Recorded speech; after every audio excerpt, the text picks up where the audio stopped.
Raman, we're here. Everything's been arranged. Someone will bring the village keepers back to Aru village shortly. I guess all I can say now is, thanks for agreeing to help. Don't mention it. I think we can both agree you went to hell and back for it. But we share a common cause now. From here on out, we're allies. Where are the perpetrators? I'll bring you to them. Follow me.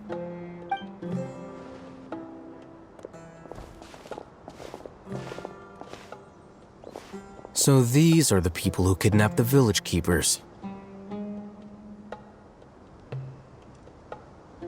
Oh no, it's the scribe!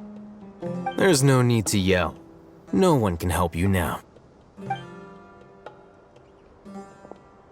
been all over the desert trying to find you! That's right.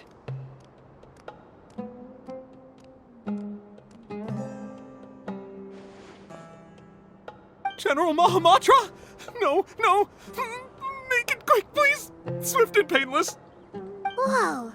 The moment they set eyes on Sino, they turn pale like they've seen a ghost!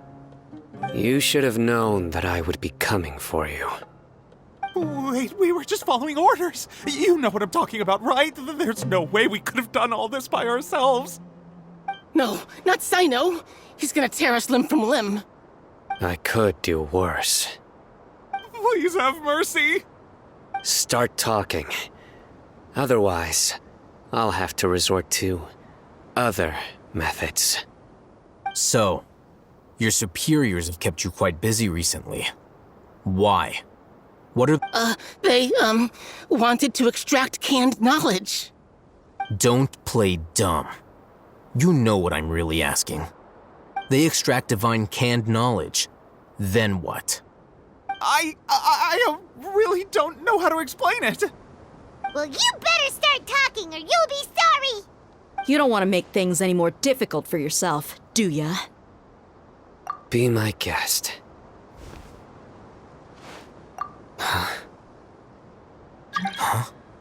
Uh-huh. That sure didn't sound like a fancy metaphor or anything.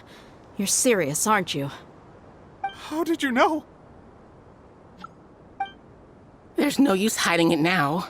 Yes, you're right. The Academia is working on an important and potentially world-changing project. They are creating a new god. A god that will belong to them and to the people of Sumeru. It may seem as if Sumeru's academics are thriving, but ever since the death of Greater Lord Rukkhadevata, scholarly breakthroughs have been few and far between. The withering of Irminsul has been getting worse recently. The sages have tried everything they could think of, but nothing's worked.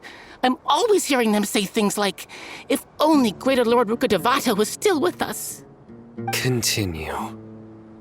And then, someone from the Fatui showed up. They called him the Doctor. He brought a gnosis and said he wanted to borrow the Academia's research facilities. The Doctor was previously expelled from the Academia. At first, the sages looked down at him in disdain. But when he said those words, everyone's expression changed. He asked them, "Do you wish to create a god?" This is what the arrogant ignorance at the extreme end of academia looks like. First, the Academia spent a long time constructing a divine vessel, which was based on an exquisite humanoid puppet. After that, they harvested dreams via the Zeb-Zerus Festival Samsara, maximizing the Akasha's output. With the Doctor's help, and the Akasha now functioning at maximum efficiency, they were able to use it to extract the power from the Gnosis and convert it into a divine core. Next, they decided that their new god needed to possess divine wisdom. For that to happen, they needed a huge quantity of divine canned knowledge. It adds up. But how do you determine whether the knowledge extracted is of divine origin? Call it an educated guess? The Academia has been trying to figure out the exact source of the scholar's madness for centuries, but to no avail. Nobody can explain the cause of this phenomenon. Surely you can see what that implies, Scribe Al-Haytham. If it's knowledge no mortal can comprehend, then it must be something only gods are able to decipher. In other words, it's the source of the God of Wisdom's omniscience and omnipotence.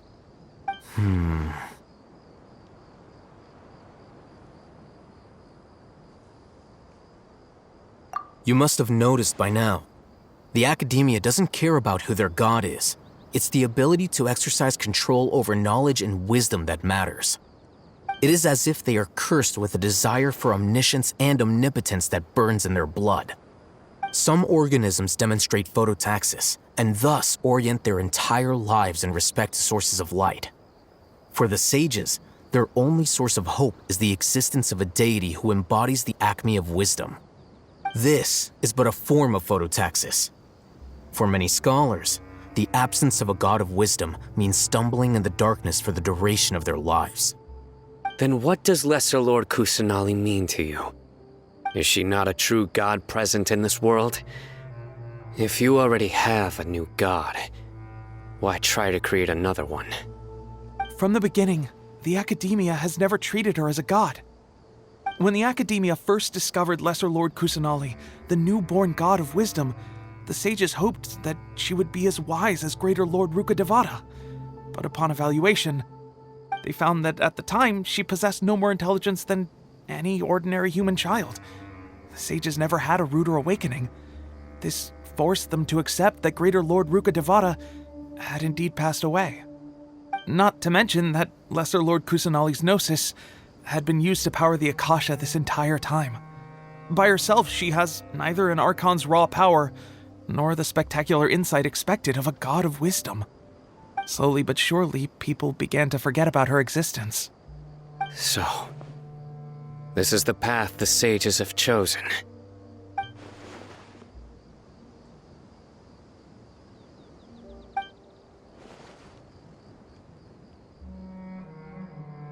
All right, let's try to keep our cool.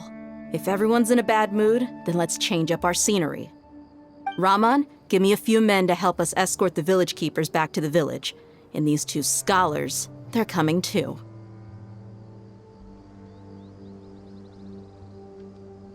Sure, as you wish.